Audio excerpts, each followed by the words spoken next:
প্রিয় BA six সেমিস্টারের ছাত্রছাত্রীরা, আজকে আমি যে বিষয় নিয়ে আলোচনা করব সেটি হচ্ছে তোমাদের কম্পালসারি বেঙ্গলি। তোমরা অনেকেই রিকোয়েস্ট করেছো স্যার আপনাদের লাস্ট মিনিটের কিছু গুরুত্বপূর্ণ ছোট প্রশ্নগুলো নিয়ে আলোচনা করুন। তো আমি তোমাদের যে ভিডিওতে আজকে আলোচনা করতে চাইছি আমি অলরেডি তোমাদের দিয়ে দিয়েছিলাম। তোমাদের বলেছিলাম কিভাবে তোমরা পড়লে তোমরা কোশ্চেন তোমরা কমন পাবে, ঠিক আছে? যারা নোটস নিয়েছো আমার থেকে তাদের কিভাবে আমি স্ট্রাকচার সাজিয়ে দিয়েছি তোমরা জানো, এবং যারা নাওনি তারা দেখে নাও কিভাবে আমাদের কোশ্চেনগুলো সাজানো হয়, যেগুলো তোমরা কোনো বইতে, কোনো সহায়িকাতে, কোনো নোটস বইতেও তোমরা এইভাবে পাবে না। তো দেখে নাও মডুল ওয়ান থেকে, BA six semester module one থেকে তোমাদের যেইভাবে কোশ্চেনগুলো পড়তে হবে। দেখো পত্রিকার নাম দেওয়া রয়েছে, প্রকাশকাল দেওয়া রয়েছে এবং সম্পাদক দেওয়া রয়েছে। তো এইগুলো তোমরা যদি দেখে নাও, এখান থেকে যেখান থেকে তোমাদের ঘুরিয়ে প্রশ্ন আসুক না কেন মডুল ওয়ান থেকে তোমরা অ্যান্সার করতে পারবে। তো দেখে নাও দিগদর্শন আর রয়েছে, সমাচার দর্পণ রয়েছে, সংবাদ প্রভাকর রয়েছে, তত্ত্ববোধিনী পত্রিকা রয়েছে, প্রকাশকাল এবং সম্পাদক। এগুলো ভালো করে দেখে নাও, এখান থেকেই কিন্তু প্রশ্নগুলো তোমাদের বলবে, দেয়। যেরকম দিগদর্শন পত্রিকা ধরো প্রকাশকাল কত বলতে পারে, দিগদর্শন পত্রিকার সম্পাদক কে ছিলেন, ঠিক আছে? এরকম করে কিন্তু প্রশ্ন দেয়। আমি কিভাবে প্রশ্ন দেয় সেটিও তোমাদের বলে দিচ্ছি। তোমরা এগুলো একটু ফলো করো এবং এগুলো ভালো করে করে যাও, এখান থেকেই তোমরা প্রশ্ন কিন্তু পেয়ে যাবে, ঠিক আছে?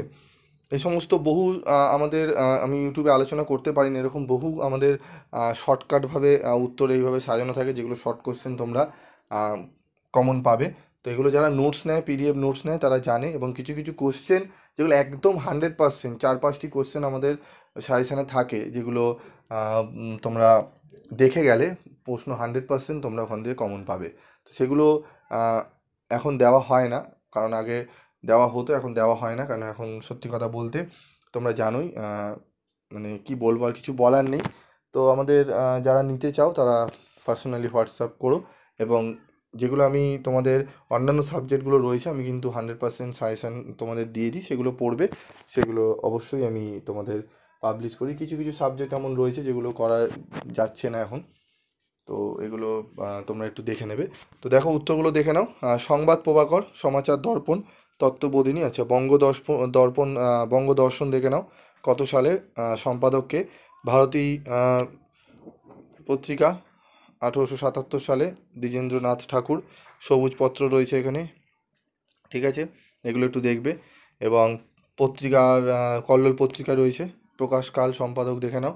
কালিকলম, প্রকাশকাল কত, 1926, 1333 সাল, বৈশাখ মাস। দেখে নাও এগুলো, ঠিক আছে? প্রগতি পত্রিকা রয়েছে এখানে, পরিচয় রয়েছে, পরিচয় পত্রিকা। তো এগুলো যদি তোমরা এইভাবে ভালো করে পড়ে নাও স্ট্রাকচারটি, তাহলে দেখবে যেখান থেকে কোশ্চেন আসবে তোমরা কিন্তু ইম্পর্টেন্ট কোশ্চেনগুলো পেয়ে যাবে। কীরকম কোশ্চেন আসবে দেখে নাও। দিগদর্শন পত্রিকার সম্পাদক কে ছিলেন? সমাচার দর্পণ কত খ্রিস্টাব্দে প্রকাশিত হয়? কল্লোল পত্রিকাটি কত খ্রিস্টাব্দে প্রথম প্রকাশিত হয়? রবীন্দ্রনাথ ঠাকুরের সম্পাদিত দুটি পত্রিকার নাম লেখো। তো ওই স্ট্রাকচারটা তোমরা যদি জেনে থাকো তাহলে, বা ভালো করে পড়ে নিতে পারো, তাহলে এই প্রশ্নগুলো অনায়াসে তোমরা করতে পারবে, ঠিক আছে? প্রশ্নগুলো দেখে নাও। দিগদর্শন পত্রিকা প্রথম কবে প্রকাশিত হয়েছিল? কালিকলম পত্রিকাটি কত বছর স্থায়ী হয়েছিল? কবিতা পত্রিকার সম্পাদক কে ছিলেন? প্রগতি পত্রিকা কাদের সম্পাদনায় প্রকাশিত হয়? সবুজ পত্র পত্রিকা কবে প্রথম প্রকাশিত হয়েছিল? ভারতী পত্রিকাটি কত সালে প্রথম প্রকাশিত হয়? সমাচার দর্পণের সম্পাদকের নাম লেখো। বঙ্গদর্শন পত্রিকাটি কত সালে প্রকাশিত হয়? প্রগতি পত্রিকাটি কোথা থেকে প্রকাশিত হয়েছিল? অক্ষয় কুমার দত্ত সম্পাদিত পত্রিকাটির নাম লেখো। দিগদর্শন কোথা থেকে প্রকাশিত হয়? বাংলা ভাষার প্রথম দৈনিক সংবাদপত্র কোনটি? এই যে 17টি প্রশ্ন, 17টি প্রশ্ন পড়ে গেলে তোমরা মডুল ওয়ান থেকে যে 5টি প্রশ্ন ছোটো প্রশ্ন দেওয়া হয় সেগুলো তোমরা অনায়াসে কমন পেয়ে যাবে, তোমরা দেখে নেবে। এবং কিছু প্রশ্নের উত্তর আমি এখানে দিয়েছি, দেখে নাও। দর্শনের সম্পাদক কে ছিলেন, দেখে নাও উত্তরটি। আর সমাচার দর্পণ কত সালে প্রকাশিত হয়, উত্তরগুলো দেখে নাও তোমরা। কল্লোল পত্রিকার প্রকাশ কাল কী ছিল, ঠিক আছে? রবীন্দ্রনাথ ঠাকুরের সম্পাদিত দুটি পত্রিকার নাম দেখে নাও তোমরা। সঞ্জীব চন্দ্র চট্টোপাধ্যায় বঙ্গদর্শন পত্রিকার সম্পাদক ছিলেন। দিগদর্শন পত্রিকা প্রথম 1818 সালে প্রকাশিত হয়েছিল। তো এই সমস্ত প্রশ্নের উত্তরগুলো তোমরা একটু ভালো করে করে নেবে। তো আজকের এই ভিডিওতে আমি মডেল ওয়ান থেকে যে যে প্রশ্নগুলো গুরুত্বপূর্ণ, যে প্রশ্নগুলো করলে তোমরা 5টি ছোট প্রশ্নের উত্তর করতে পারবে, কমন পেয়ে যাবে কোশ্চেন, সেগুলো আলোচনা করে দিলাম। পরবর্তী ভিডিওতে আমি মডিউল 2 এবং মডিউল 3-র কী কী প্রশ্ন তোমরা করবে সেগুলো নিয়ে আলোচনা করে দিচ্ছি। এবং বড় প্রশ্নেরও তোমরা অনেকে রিকোয়েস্ট করেছো, সেগুলোও দেবো। এবং অন্যান্য সাবজেক্টেরও তোমাদের কিন্তু প্রশ্ন উত্তর নিয়ে আলোচনা করব। তোমাদের সামনেই পরীক্ষা চলে এসছে, তো তোমরা অনেকেই পিডিএফ নোটস কিনেছো এই সাবজেক্টের।